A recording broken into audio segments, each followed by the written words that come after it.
Pourquoi tu n'arrives pas à économiser en 2026? Tu fais attention, mais ton argent disparaît. C'est ce qu'on va voir dans cette vidéo. Alors, beaucoup de personnes ont l'impression justement de savoir gérer correctement leur argent. Elles ont l'illusion d'être un professionnel de la finance. Malheureusement, c'est pas le cas. Il n'y a pas de suivi réel, c'est-à-dire que tu ne fais pas un suivi régulier de tes dépenses. Tu fais pas mal de micro-dépenses, tu te rends même pas compte où est-ce que ça part, notamment tout ce qui est abonnement un petit peu invisible. Euh, alors, ça peut être des abonnements Internet, tout ce qui est stockage, abonnement sur des plateformes de streaming, hein, ou tout simplement tes abonnements à la salle de fitness et différentes choses. Euh, Pareil pour tout ce qui concerne tes prélèvements automatiques. Des fois, tu fais même plus attention. Donc, ça peut être tes assurances, ça peut être ton électricité, tes charges de dépenses énergétiques, tout ce qui concerne aussi tes remboursements immobiliers, tu fais plus du tout attention, donc tu te rends plus compte. Ou des fois, tu as souscrit à des services et finalement, tu as les prélèvements automatiques eh bien, qui débitent automatiquement ton compte bancaire mensuel. Et malheureusement, par rapport à ça, eh bien, comme tu fais plus attention, l'argent, par contre, elle, s'en va de ton compte bancaire. Donc, heu, pas de suivi régulier. Souvent, tu es fatigué par rapport à ton boulot, tu es stressé, tu as des soucis dans ton quotidien, donc forcément derrière, qu'est-ce qui va se passer? C'est que tu vas, faire des mauvais choix. Souvent, tu as pas envie non plus de sortir de ta zone de confort. Ou alors tu connais des personnes qui justement, se laissent aller. Et bien forcément, si tu restes dans ta zone de confort ou si tu as l'habitude justement, heu, de te faire plaisir régulièrement et d'avoir le maximum de confort possible, eh bien, en faisant ça, c'est que tu vas augmenter tes dépenses. Ou alors tes dépenses, elles vont rester élevées régulièrement et fréquemment. Donc malheureusement, ben, ta situation ne va pas s'améliorer. Hem, Tu fais des mauvaises habitudes aussi, peut-être tu as une mauvaise hygiène de vie. C'est-à-dire que tu achètes pas mal de produits alimentaires qui sont néfastes pour toi et qui te coûtent de l'argent. Ou alors tu vas régulièrement dans les fast-food. Ça peut être un exemple. Et ça, c'est un mauvais exemple parce que le problème avec ça, c'est que ben, tu vas avoir des soucis sur le long terme concernant ta santé.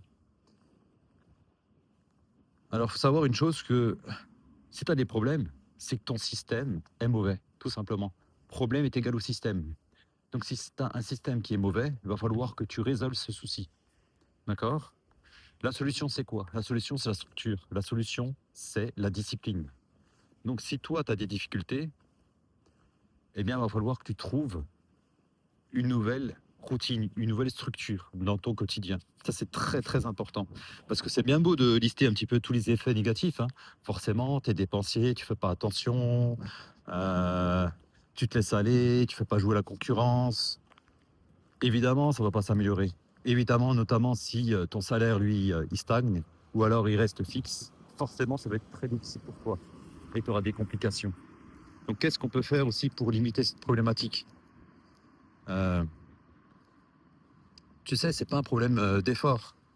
Tu peux te forcer justement à essayer de mieux t'améliorer, de mieux t'alimenter, de faire du sport, heu, d'essayer de faire quelques petites économies par-ci par-là.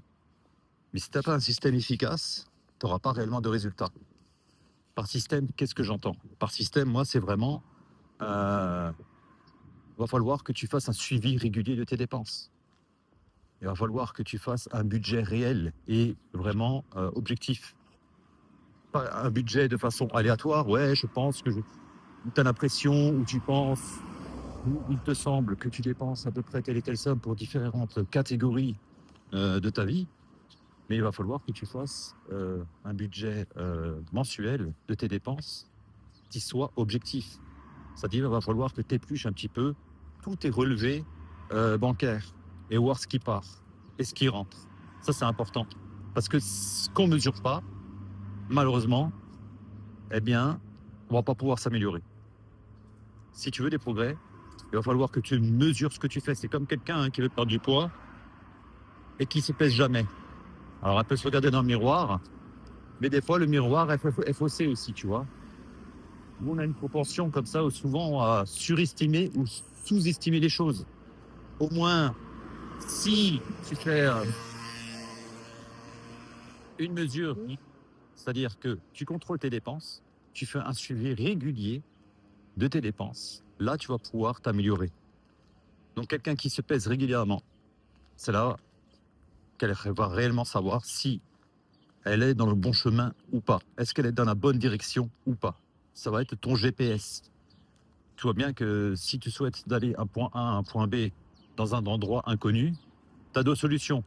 Soit tu as la méthode rapide, où tu utilises un GPS, pas besoin de réfléchir, tu as le plan de route qui t'est automatiquement dévoilé, ou bien tu utilises encore, comme la méthode de l'ancien temps, la carte. Alors, il y a des personnes qui sont très douées avec la carte, c'est-à-dire un petit peu au feeling, mais c'est souvent délicat et compliqué, et tu risques de faire des conneries et des erreurs. Donc, pour ça, qu'est-ce que tu veux utiliser? Tout simplement l'intelligence artificielle. Tu vas te créer une colonne où tu as toutes tes dépenses, une colonne où tu as tous tes revenus. Ton objectif, c'est d'être dans le positif. C'est-à-dire, ton objectif, c'est d'avoir ton épargne de précaution, 3 mois de salaire minimum, ainsi que le fait de pouvoir investir, c'est-à-dire ainsi que d'avoir un petit peu d'argent de côté qui va te permettre d'augmenter un petit peu, d'agrémenter ta liberté financière. Ça, c'est important. Donc voilà. Si toi, tu es dans cette difficulté-là, qu'est-ce que tu as fait concrètement pour t'en sortir? Euh, N'hésite pas à nous laisser un petit commentaire pour savoir ce que tu penses un petit peu de ça, si ça te parle ou pas.